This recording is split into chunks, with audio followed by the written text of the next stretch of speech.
Dinomina ng TNT Tropang 5G ang San Miguel Beermen para maitabla ang serye sa 2 games apiece sa pagpapatuloy ng PBA Season 50 Philippine Cup Finals kagabi sa Mall of Asia Arena. Ang buong detalye sa reporter teammate Jamaica Bayaka.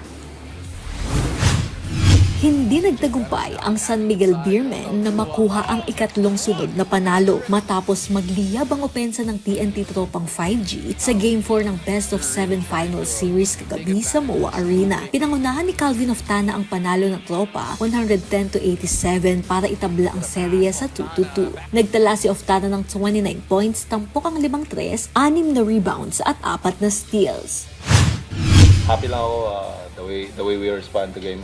Hindi lang naman ako, pati yung mga bigs namin, Jordan, yung mga pasa ni Jordan, and every game naman is a different game. Kung ano yung approach ko ngayon, kung ano yung magaganda na nakukuha ko ngayon, dadalhin ko sa next game. Kung ano yung mga mali, mag-a-adjust ako. It was very important for us to get our offense on track because the way to beat a team like San Miguel is to make sure that you're scoring on them. We worked on that, talked long about that, and fortunately we shot well from the field for the first time in the series. And but I think the most important thing was we put the whole complete game together.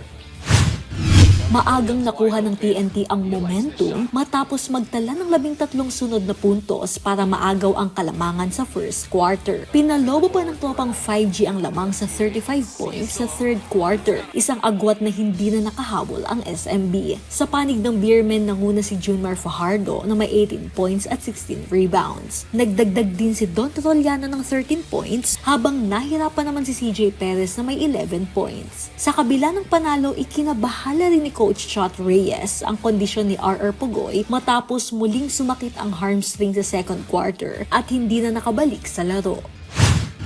Kapos talaga kami, and that's why napilitan talaga maglaro ni Roger, but his